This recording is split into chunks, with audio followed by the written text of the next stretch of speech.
casquette comme d'habitude. Bien sûr, enseignant de faculté à la retraite, médecin militaire du service de santé des armées à la retraite, et également aujourd'hui directeur d'un centre international de cancérologie à Dakar. Aujourd'hui, quel est l'état des lieux du cancer au Sénégal? On s'est trompé pendant très longtemps.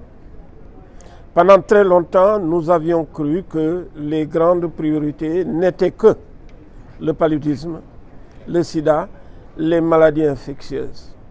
Et on s'est aperçu avec le temps que bien sûr le sida a reculé, le paludisme a reculé, mais que le cancer et les maladies non transmissibles étaient devenus mais alors de très graves problèmes de santé publique.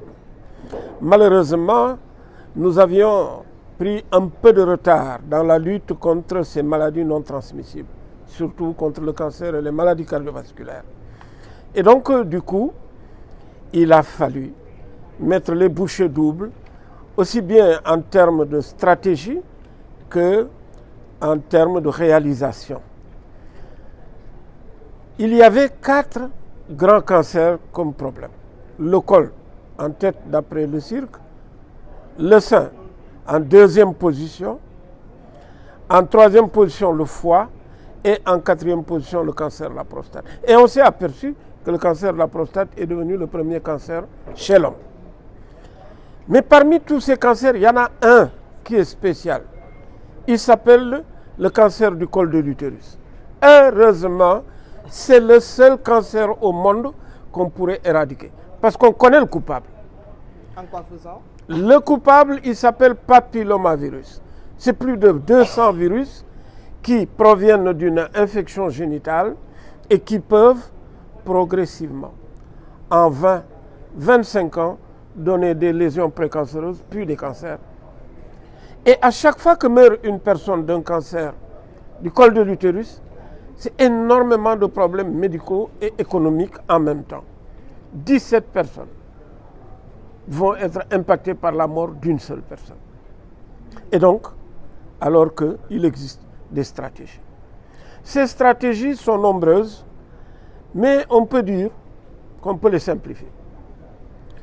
La première de ces stratégies, c'est d'abord de connaître le problème et de le monitorer et de savoir ce problème, d'où on l'a pris et où est-ce qu'on veut l'amener. Donc il faut un système d'enregistrement. Le deuxième, c'est qu'il faut un programme et que les actions individuelles ou les actions en pièces détachées n'ont jamais marché. Et qu'il fallait centraliser et organiser le dépistage et la prévention contre les cancers du col.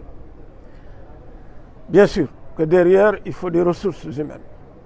Mais tant que ces ressources humaines ne sont concentrées qu'entre les mains de spécialistes ou de médecins, cela ne marchera que difficilement. Par contre, si au niveau de la population, on arrivait à transformer le problème en un débat public, en un combat public, et qu'on arrivait à faire ce qu'on appelle des compétences transférées vers les paramédicaux, on arriverait à beaucoup de résultats. Aujourd'hui, la stratégie devrait quand même impliquer 1. La prévention vaccinale, 2. Le dépistage, mais surtout 3. Le traitement des positifs.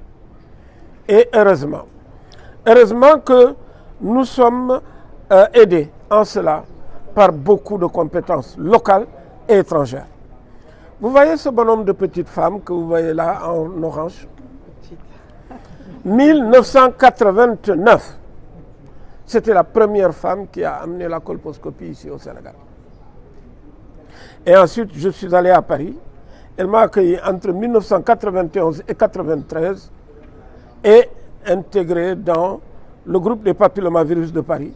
Et c'est ainsi que nous avons pu faire tout ce que vous voyez depuis lors jusqu'à ce jour. Si chaque district avait fait la même chose, ce que ça aurait donné. Et ça nous vaut une notoriété au plan international.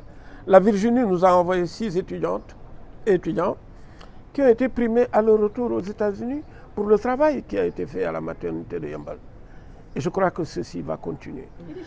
Parce que, alors là, s'il vous plaît, vraiment, on est surpris de voir que le ministère de la Santé publique a commencé à entendre le message. Et le ministère de la Santé publique est en train de mettre en place la structure.